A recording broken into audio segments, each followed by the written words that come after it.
So I've set the bar low and have a high degree of certainty, as much as it's humanly possible, that I can hit that low bar. David Steindl-Rast, for those of you who don't know him, is a little old Austrian Benedictine who's also been very active in Zen Buddhism. And he wrote a very interesting book called Benedict's Dharma, which looked at the rule of Saint Benedict from a Zen Buddhist perspective.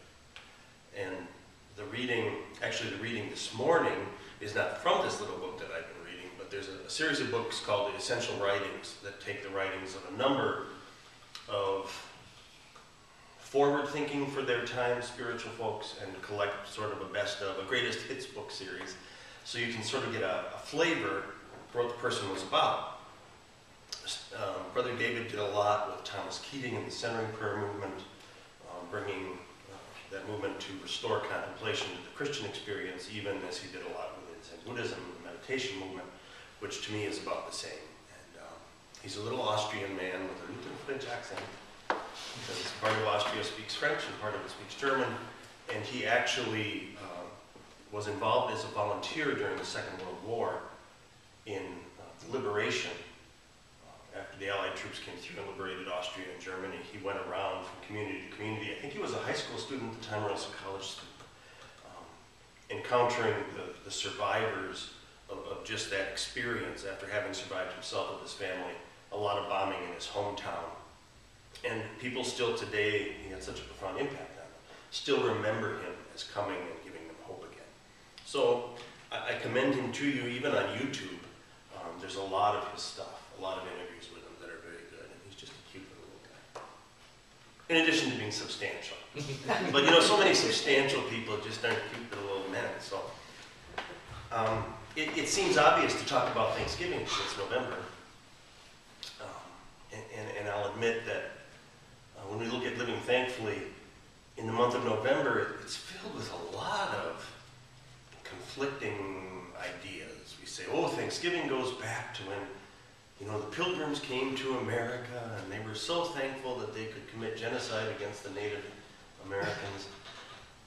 And so some of what we hear makes us say, well, what are we thankful for?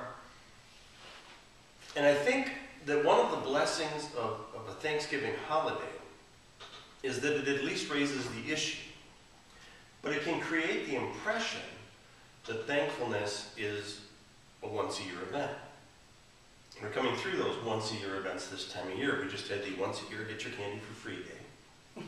And then we're going to have the one of 2 times a year you just gorge yourself unbelievably because you're thankful for all you have. And then we'll have the being thankful for free presents at the end of next month. And then we'll have to hold off for a while. We'll gorge ourselves in it too. And then we'll have to hold off for a while with getting something for nothing. Well, if you're over the age of about 13, you know that you're not really getting something for nothing.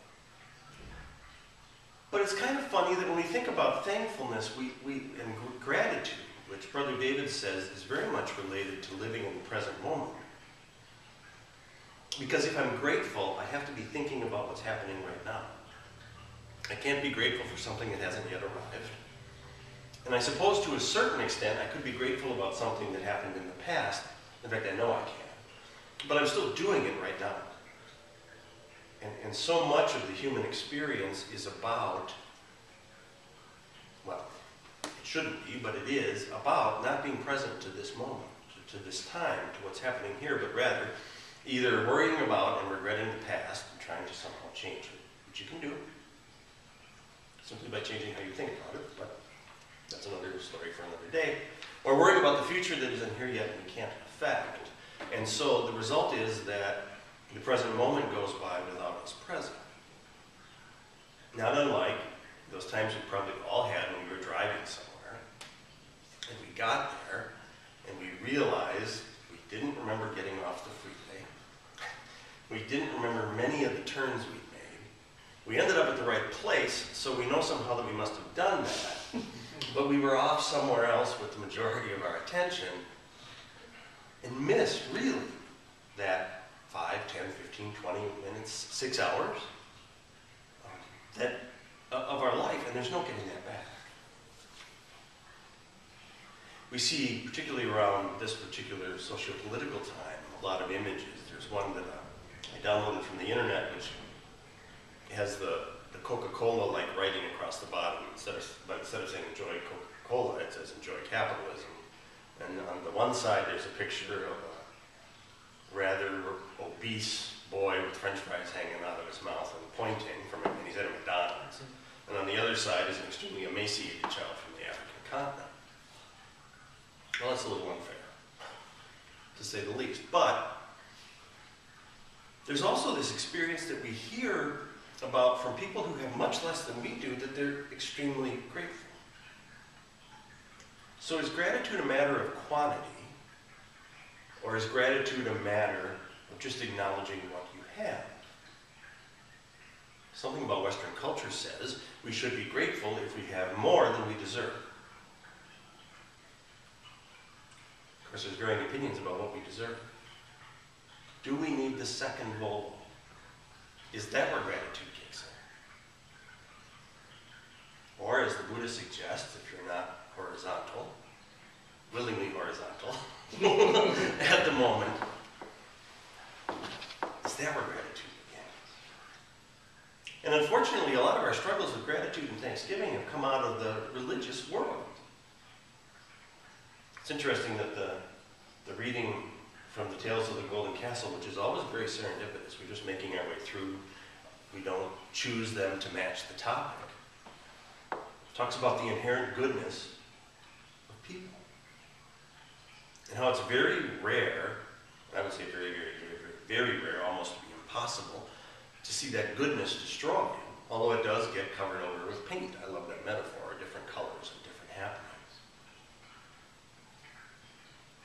And since what we basically all want is to be loved and accepted, isn't it pretty incredible to know that we are? But who's doing the loving and accepting? I read a book, I was really into it.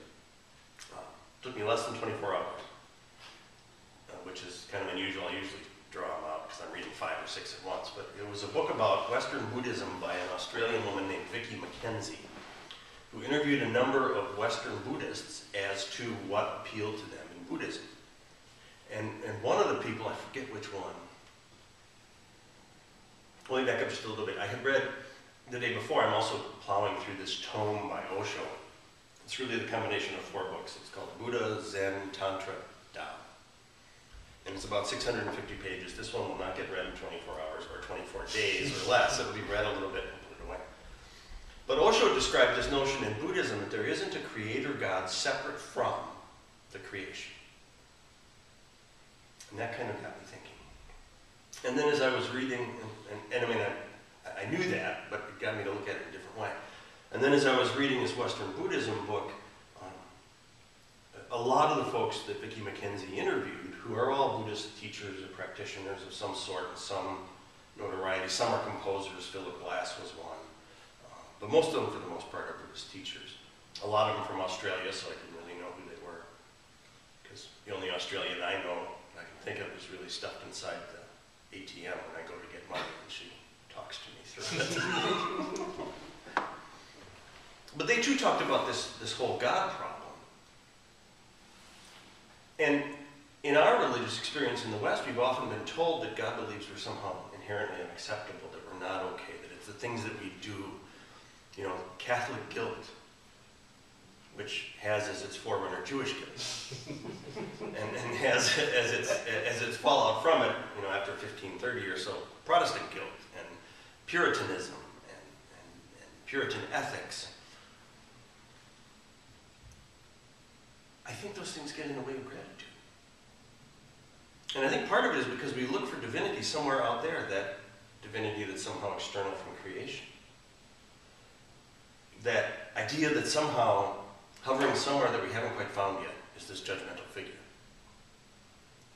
And yet, if you really look at the truth of the Jewish experience of God in particular, the conclusion that I'm led to with, you know, all the time is that God must have an awfully nice butt. Because in the Hebrew Scriptures, people always see the backside of God and never see the face of God. what if what that means is that what we experience is the evidence of God? What if that means is that instead of looking for this being, that we often turn into some sort of human being writ large, and I think that's a problem. What if instead of looking for this being who seems throughout the Hebrew Scriptures to refuse to reveal its face to us, what if the message in that is you have to look for evidence of divinity, and you're not going to see it unless you look at other people? That perfection isn't something that's out there separate from the creation, but that whatever it is that's good, whatever it is that's valuable, whatever it is that makes our life better, that's evidence of divinity.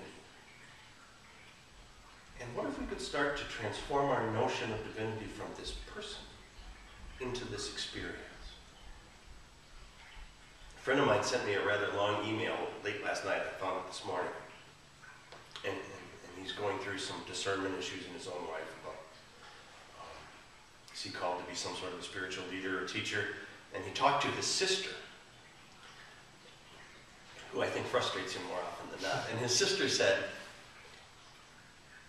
I don't have to worry about the Old Testament law anymore because God loves me and that's all I need to know. And I don't want to argue with that. If she believes that, that's fine. But I think that was timely this morning because it brings you back to that issue of gratitude.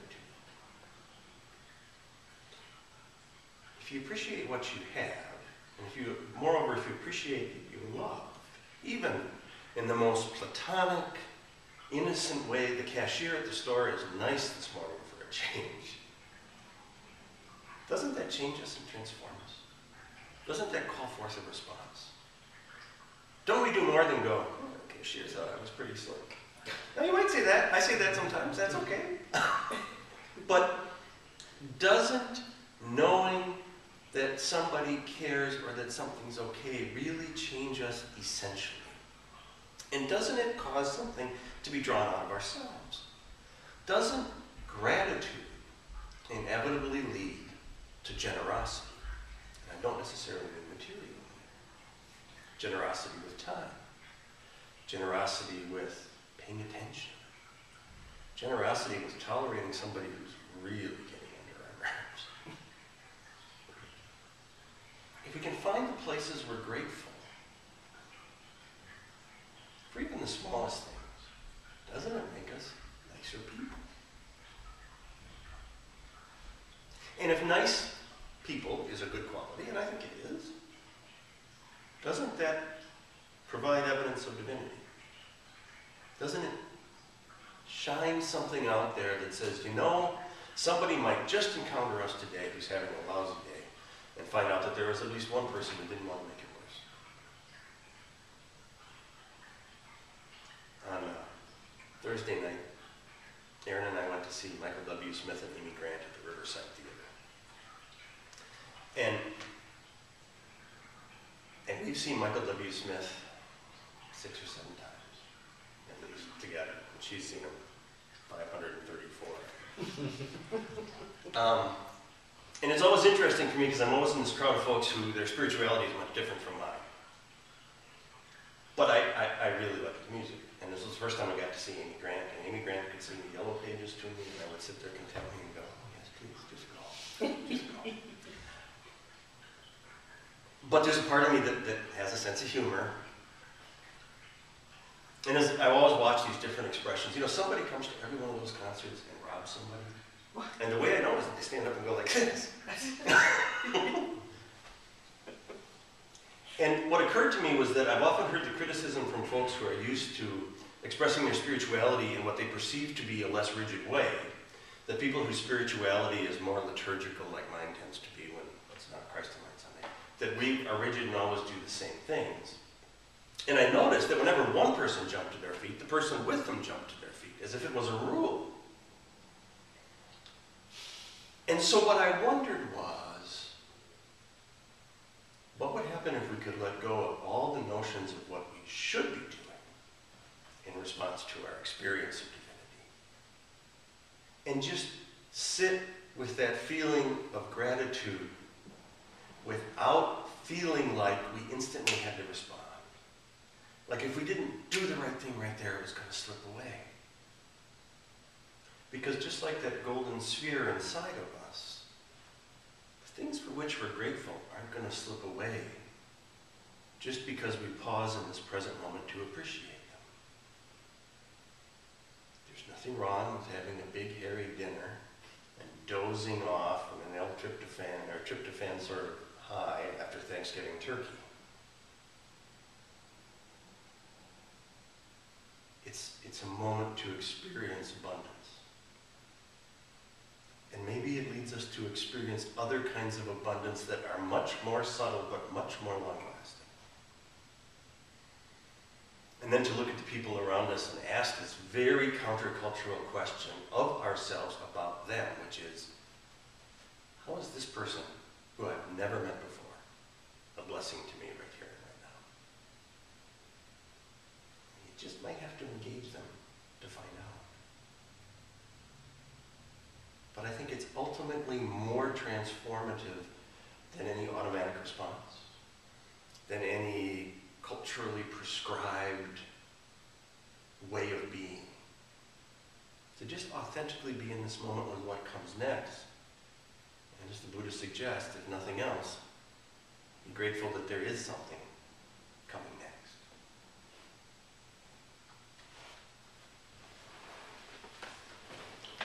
Brother David will be up here if you want to